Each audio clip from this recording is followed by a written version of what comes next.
शुरुआत आशा नाम की एक लड़की को दिखाने से होती है, जो अपनी कहानी बता रही थी कि 5 साल पहले आने वाला सुनामी बहुत खतरनाक था। पूरा शहर पानी में डूब गया, करोड़ों लोगों की जान चली गई। लोगों ने खुद को और अपनी फैमिलीज को बचाने की बहुत कोशिश की, लेकिन नाकामयाब रहे। चंद गिने चुने लोग ऐसे थे जो उस वक्त ऊंची ऊंची बिल्डिंग्स की छतों पर चले गए, जिस वजह से उन लोगों की जान बच पाई। उन्हीं लोगों में आशा भी शामिल थी। वो काफी उदास है, थकी हुई भी है, लेकिन फिर भी हिम्मत करके वो उठ खड़ी हुई। पिछले 5 सालों से आशा एक तबाह हुई बिल्डिंग में रह रही है, जो सुनामी में डूबे हुए शहर के बीचों बीच थी। बिल्डिंग में उसके अलावा और कोई भी नहीं रहता। बिल्डिंग की छत पर आती है। उसने बारिश का पानी जमा करके रखा हुआ था, जिसे उबालकर वो अपने लिए कॉफी बनाती है और वहीं पर छुपाया हुआ एक रेडियो वो बाहर निकालती है और गाने सुनने लगती है, जिससे उसे काफी अच्छा महसूस होता है। इसके बाद हम पूरे शहर का बिगड़ा हुआ हाल देखते हैं। सारी बिल्डिंग्स हर जगह बंजर हैं। अब इन हालात में आशा के लिए सबसे बड़ा मसला पानी का था, क्योंकि अगर यहाँ पर बारिश ना हो तो पीने के पानी के लिए काफी मसला होता है। इसलिए आशा छत पर रखे हुए सामान के ऊपर जो जमा हुआ पानी पड़ा होता है, उसे कपड़े से साफ करती है। फिर कपड़े को निचोड़कर मिले हुए पानी को वो बोतल में बंद करके रख लेती है। इस तरह वो अपने पीने के लिए पानी इकट्ठा करती है, पर इसे भी वो छुपा के रख लेती है, क्योंकि यहाँ पर सामान ना होने की वजह से बहुत सारे लोग ऐसे हैं जो लुटेरे बन चुके हैं, वो लूट लेते हैं। कितनी बोतल्स रह गई थी, आशा ये सब कुछ डायरी में नोट करती रहती है। इसके बाद वो आसपास की जगह को दूरबीन के जरिए देखने लगती है। अचानक एक पूरी बिल्डिंग पानी की वजह से नीचे गिरकर डूब जाती है। ऐसे करते करते बहुत सारा शहर पानी में डूब गया था। अब जब उसने नीचे पानी में देखा तो वहाँ एक बॉक्स था जो पानी में तैर रहा था। आशा सोचती है कि इसमें जरूरत का सामान होगा, इसीलिए वो नीचे वाले घर में आ जाती है, जो भी पूरा पानी में डूबा हुआ था। पर यहाँ से आशा उस बॉक्स पर पिन मारकर उसे अपनी तरफ रस्सी के सहारे खींचने लगती है, लेकिन पानी में जो मछलियाँ थी उनमें से एक उस बॉक्स को पकड़ लेती है। इसीलिए आशा जब उसे खींच नहीं पाती तो वो आगे की तरफ हो जाती है। तब टूटी हुई जगह की वजह से उसे चोट लग जाती है, पर अभी भी वो हिम्मत नहीं हारती। पूरा जोर लगाकर बॉक्स को अंदर खींचने लगती है और आखिरकार बॉक्स उसे मिल ही जाता है। आशा ने जब बॉक्स को खोलकर देखा तो अंदर एक शराब की बोतल के अलावा और कुछ नहीं था, जिसे ही लेकर वो ऊपर आ गई। उस शराब से अपनी चोट साफ करने लगती है। शाम को जब वो बैठी थी तो उसे कुछ दूरी से आवाजें आने लगी। उसने जब दूरबीन के जरिए देखा तो कुछ लुटेरे खाने की तलाश में इसी बिल्डिंग की तरफ आ रही थी, जिन्हें देखकर वो अपना सारा सामान इस कूड़े कचरे के नीचे छुपा देती है। फिर खुद भी एक कमरे में जाकर छुप जाती है, जो उसने अपने लिए एक महफूज जगह बनाई हुई थी। जैसे लुटेरों का ग्रुप यहाँ पर आया, बिल्डिंग के हर एक घर को वो चेक करने लगती है, लेकिन उन्हें यहाँ पर खास कोई चीज नहीं मिलती। लुटेरों में एक बच्चा भी था जो आसपास गोलियां चलाने लगता है। इस वजह से आशा काफी डर जाती है, लेकिन खुद को काबू करने के लिए वो अपने माजी की अच्छी यादों में चली जाती है, जिनमें वो अपनी छोटी बहन को देखती है, जब ये दोनों बहनें एक साथ थी। कुछ देर के बाद जब लुटेरे वहाँ से चले गए तो आशा भी बाहर आई, क्योंकि रात हो गई थी तो सो जाती है। हर रात आशा को डरावना सपना आता है, जिसमें वो अपनी फैमिली को डूबता हुआ देख रही थी, लेकिन चाह कर भी उन्हें नहीं बचा पाती। अगले दिन वो जब सोने लगी तो अचानक उसे बिल्डिंग में आवाजें आने लगती है। इसीलिए वो टॉर्च लाइट लेकर हर जगह चेक करती है, लेकिन उसे कोई भी नहीं मिलता। पर उसे कहीं न कहीं शक था कि कुछ तो गड़बड़ जरूर है, मतलब कोई यहाँ पर चोरी छुपे आ गया है। इसीलिए वो हाथ धोकर साबुन को वहीं छोड़कर अंदर चली जाती है। पर तभी यहाँ एक छोटी बच्ची आ गई जो उस साबुन को उठा लेती है। तभी यहाँ पर आशा भी आ गई, जिसने उस बच्ची को देख लिया था। इससे पहले वो बच्ची को पकड़ती, वो ही आशा को मारकर यहाँ से भाग गई, एक दूसरी जगह पर जाकर छुप जाती है। अगली सुबह आशा उस बच्ची को ढूंढने के लिए निकल गई। उसने देखा कि वो बच्ची दूसरे कमरे में सोफे पर सोई हुई है। आशा बस उसे देखती है, कुछ करती नहीं, ताकि उसकी नींद न खराब हो, और अपना खाना बनाने के लिए चली जाती है। कुछ देर के बाद हमने देखा कि उस बच्ची ने आशा के कमरे में से बहुत सारा सामान चोरी किया हुआ है, जिनमें से उस बच्ची को आशा और उसकी छोटी बहन की तस्वीरें भी मिलती हैं। बच्ची अभी उन तस्वीरों को देख ही रही थी कि तभी आशा यहाँ पर फिर से आ गई। आशा उससे वो तस्वीरें तो खींच लेती है, लेकिन बच्ची खुद यहाँ से भाग जाती है। आशा को कुछ समझ नहीं आ रही थी कि आखिर अब मैं इस बच्ची का क्या करूँ, लेकिन फिलहाल के लिए वो इस बात को अपने दिमाग से निकाल देती है।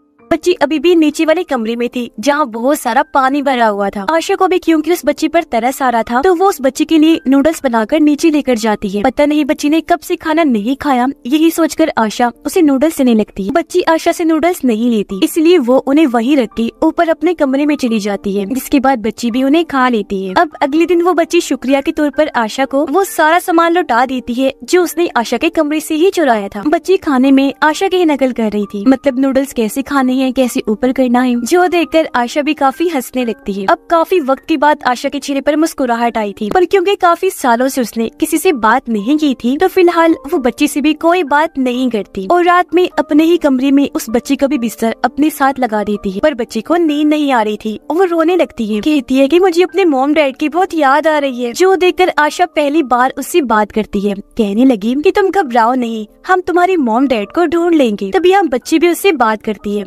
कहती है कि मेरा नाम हाई है। जिसके बाद अगली सुबह आशा और हाई दोनों छत पर चली जाती है। खेलते खेलते बच्ची दरवाजे की लॉक पर लगी टेप पट्टी को हटा देती है, जिससे देखते ही देखते दरवाजा बंद होकर पूरा लॉक्ड हो गया, जिसका मतलब था कि ये दोनों छत पर ही फंस गई है। जो देखकर आशा काफी परेशान होने लगती है। असल में इस दरवाजे का लॉक खराब था, इसलिए आशा ने लॉक पर टेप पट्टी लगाई हुई थी, लेकिन पट्टी के हटने से लॉक लगा और ये दोनों यहाँ छत पर ही फंस गई थी। अब आशा को परेशान देखकर हाई एक तार लेती है और उसकी मदद से दरवाजे को खोल देती है। आशा भी काफी चौंक गई, काफी खुश हो जाती है, मगर साथ में उसे समझाती भी है कि देखो यहाँ की हर एक चीज का मैंने सेटअप बनाया हुआ है, इसीलिए बिना पूछे किसी भी चीज को हाथ नहीं लगाना, ठीक है ना। और हाँ, यहाँ पर शोर भी बिल्कुल मत मचाना, वरना यहाँ पर लुटेरे आ जाएंगे। यहाँ पर हाई आशा को कहती है कि हमें यहाँ से निकलना चाहिए, आखिर हम कब तक यहाँ पर रहेंगे, यहाँ रहना किसी खतरे से खाली नहीं है। लेकिन इसके लिए वो साफ साफ मना कर देती है। कुछ देर के बाद आशा ने नोटिस किया कि जो खानदानी नेकलेस मैंने पहना हुआ था वो मेरे गले से गायब है, तो वो काफी परेशान हो गई, हर जगह उसे ढूंढने लगती है। उसे ये लगने लगता है कि वो जरूर हाई ने ही चुराया है। इसलिए जब इस बारे में आशा हाई से पूछती है तो उसे काफी बुरा लगा कि आशा मुझे चोर समझ रही है। वो उससे नाराज हो गई, बिना कुछ कहे अपना सारा सामान लेकर दूसरे कमरे में शिफ्ट हो जाती है। सुबह को आशा देखती है कि हाई पीने वाला पानी कपड़े धोने के लिए जाया कर रही है। इसके अलावा भी उसने कई और सारी चीजें जाया कर दी थी, पर क्योंकि वो नाराज थी इसलिए आशा उसे कुछ नहीं कहती। मगर आशा जब सो रही थी तो एक बार फिर उसे डरावना सपना आया। उसने देखा कि जब समंदर में तूफान आया था तो किस तरह पानी तेजी से मेरे घर में घुस रहा था। वो डरी हुई है, बुरी तरह बचकर भाग रही है। ये इतना भयानक सपना देखकर वो काफी डर गई, चीखने चिल्लाने लगती है। लेकिन उसकी आवाज सुनकर हाई यहाँ पर आई और उसे जगाकर हौसला देने लगती है, जिससे यहाँ पर दोनों एक बार फिर बातें करने लगते हैं। यहाँ आशा हाई को समझाती है कि यहाँ पर कैसे कैसे रहना है। सबसे पहले वो कहती है कि पानी को कम से कम इस्तेमाल करना है, मतलब पीने वाला पानी कैसे और नहाने वाला, कपड़े धोने वाला कैसे। साथ ही बिजली से तुम्हें दूर रहना है। साथ ही रेडियो को भी ऊंची आवाज में ना सुने, क्योंकि वो आवाज सुनकर लुटेरे यहाँ पर आ जाएंगे। यहाँ पर हाई आशा से एक कमरे के बारे में पूछती है जो पिछले काफी वक्त से बंद था। इस पर आशा उसे बताती है कि इस कमरे से बहुत गंदी बदबू आती है, तो तुम गलती से भी कभी इसे मत खोलना। अब बदबू क्यों आया करती थी ये बात आशा उसे नहीं बताती। अगली सुबह रेडियो पर हाई खबरें सुन रही होती है, जहाँ पर बताया जा रहा था कि बचे हुए लोगों को गवर्नमेंट मदद दे रही है। जिंदा बचने वाले तमाम लोगों को दूसरे शहर में भेजा जा रहा है जो बहुत महफूज है। खाने पीने का और जरूरत का सारा सामान वहाँ पर दिया जा रहा है, जहाँ पर वो बड़े आराम से अपनी नई जिंदगी गुजार रही है। ये खबर जाकर हाई आशा को बताती है और कहने लगी कि हमें भी गवर्नमेंट की दी हुई इस जगह पर चलना चाहिए। लेकिन आशा एक बार फिर साफ साफ मना कर देती है। ये सुनकर हाई को बुरा लगा और वो आशा को डरपोक कहने लगती है कि तुम हालात का मुकाबला क्यों नहीं कर सकती, क्यों तुमने सोचा हुआ है कि तुम हमेशा यहीं पर पड़ी रहोगी। लेकिन जब आशा ने फिर से मना कर दिया तो हाई अकेले ही वहाँ पर जाने का फैसला करती है और अब वो प्लास्टिक की बोतल्स को आपस में जोड़कर उस जगह पर जाने के लिए अपने लिए कश्ती तैयार करने लगती है। जो देखकर आशा उसे समझाती है कि देखो, इस बिल्डिंग से बाहर निकलना खतरे से भरा हुआ है, क्योंकि पानी में शार्क्स और भी खतरनाक किस्म की मछलियाँ हैं। साथ ही वो जगह भी बहुत दूर है जहाँ पर तुम जाना चाह रही हो। वहाँ पहुँचते पहुँचते खाने पीने जरूरत का सामान खत्म हो सकता है, पानी में हम रास्ते भी भूल सकते हैं। ये सुनकर हाई उसे एक फ्लेयर गन दिखाते हुए कहती है कि देखो, ये मेरे पास है, इसके जरिए मैं अपनी हिफाजत कर सकती हूँ। फ्लेयर गन देकर आशा काफी घबरा गई। वो हाई से गन को छीनते हुए कहती है कि गलती से भी इसे चला मत देना, वरना इसकी आवाज सुनकर लुटेरे यहाँ पर आ सकते हैं। अब क्योंकि आशा ने हाई के साथ काफी सख्ती से बर्ताव किया था, तो कुछ देर के बाद वो उसे माफी मांगते हुए प्यार से समझाती है कि देखो, मेरी बात सुनो, आज से पहले कई बार मैंने यहाँ से निकलने की कोशिश की है, लेकिन कभी भी मैं कामयाब नहीं हो पाई। ये बात बताते बताते उसे फिर से पास्ट का एक वक्त याद आने लगता है जब वो फैसला कर चुकी थी